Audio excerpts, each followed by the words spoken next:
Assalamualaikum warahmatullahi wabarakatuh. Alhamdulillah, pada kesempatan hari ini kita masih diberi kesehatan oleh Allah Subhanahu wa taala sehingga kita bisa melanjutkan pembelajaran Al-Qur'an hadis. Untuk materi kali ini berkenaan tentang pengertian Al-Qur'an dari para ulama. Mari kita mulai pembelajaran kita pada pagi hari ini dengan bacaan Bismillahirrahmanirrahim.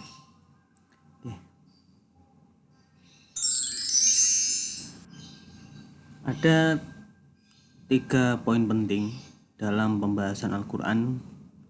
Yang pertama, di sini kita harus memahami pengertian daripada Al-Qur'an. Setelah kita paham pengertian Al-Qur'an, kita masuk kepada nama-nama lain Al-Qur'an. Selanjutnya, kita masuk kepada perilaku Qur'ani. Maksudnya apa? Setelah kita mengetahui pengertian Al-Qur'an, nama-nama Al-Qur'an, perilaku Qur'ani yang kita tampilkan dalam kehidupan sehari-hari itu mencerminkan akhlak terpuji seperti itu. Lanjut, di sini ada 2 poin penting pengertian Al-Qur'an dari secara bahasa dan juga secara istilah. Secara bahasa ini ada 5 ulama. Yang pertama ada dari Al-Yani. Menurut beliau, Quran adalah bentuk kata benda atau inti masdar dari kata kerja qoro'a yang artinya membaca. Sedangkan menurut Al-Asy'ari, kata Quran berasal dari lafaz korona, artinya menggabungkan sesuatu dengan yang lain.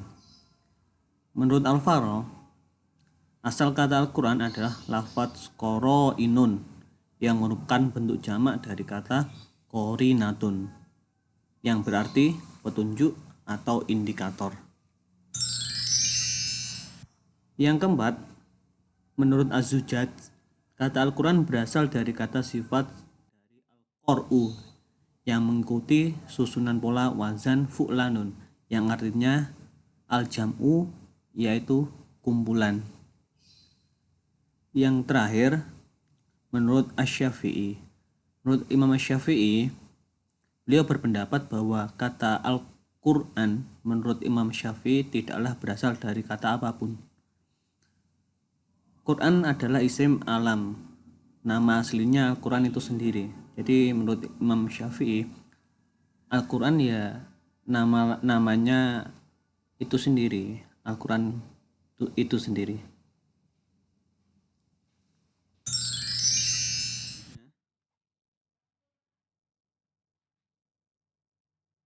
Ada beberapa pendapat dari ulama mengenai definisi Al-Quran secara terminologi atau istilah. Yang pertama dari Syekh Muhammad Khudori Baik. Menurut beliau, Al-Quran ialah lafaz firman Allah yang berbahasa Arab yang diturunkan kepada Nabi Muhammad SAW untuk dipahami isinya dan selalu diingat, yang disampaikan dengan cara mutawatir, yang ditulis dalam mushaf, yang dimulai dengan surat Al-Fatihah dan diakhiri dengan surat An-Nas. Kata kuncinya di sini adalah dimulai dengan surat Al-Fatihah dan diakhiri dengan surat An-Nas.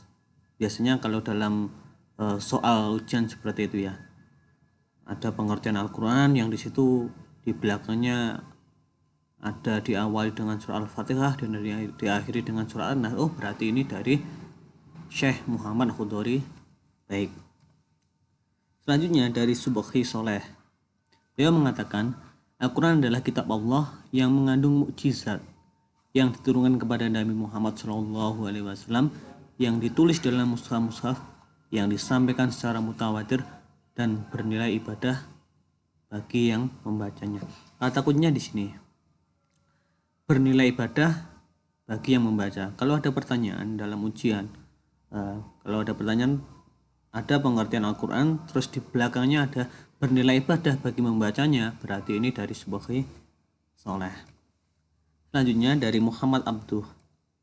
Beliau mengatakan, kitab Al-Quran adalah bacaan yang tertulis dalam mushaf-mushaf yang terpelihara di dalam dada hati orang-orang yang menjaganya dengan menghafalnya, yakni orang-orang Islam. Nah, kata kuncinya apa? Jadi Al-Quran ini menurut Muhammad Abduh adalah terjaga, tersimpan, dihafalkan di dalam dada orang-orang Islam, seperti itu.